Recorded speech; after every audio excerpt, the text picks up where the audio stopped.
Friends నేను వచ్చేసి ఇక్కడ ఇండియా స్టేడియంలోని నార్మల్గా అందరూ మాట్లాడుకొని స్టెండ్ నేర్చుకుంటారు కదా ఫ్రెండ్స్. వచ్చాం ఫ్రెండ్స్, ఇప్పుడే నేను మీకు చూపిస్తాను ఫ్రెండ్స్. ఇదిగోండి ఫ్రెండ్స్, ఇక్కడైతే ఏం రష్ లేదు ఫ్రెండ్స్. ర్యాలీలో మాత్రం కొంచెం ఉంది ఫ్రెండ్స్. లాస్ట్ టైం నేను ఇక్కడికే ఫ్రెండ్స్ స్కేటింగ్కి వచ్చింది.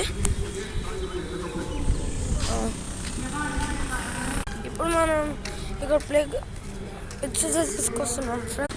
ఇక్కడే మాది కూడా జరిగింది. ఇక్కడ అథ్లెటిక్స్ అవన్నీ జరుగుతాయి ఫ్రెండ్స్. అప్పుడప్పుడు ఇక్కడ స్కేటింగ్ కాంపిటీషన్, వాలీబాల్ కాంపిటీషన్ అన్నీ. మొన్న నాకు కూడా స్కేటింగ్లో ఇక్కడే ఫ్రెండ్స్ సర్టిఫికేట్ ఒకటి వచ్చింది. ఫ్రెండ్స్ మీకు నచ్చితే నెక్స్ట్ వీడియోలో నేను మీకు ర్యాలీ గురించి చూపిస్తాను ఫ్రెండ్స్.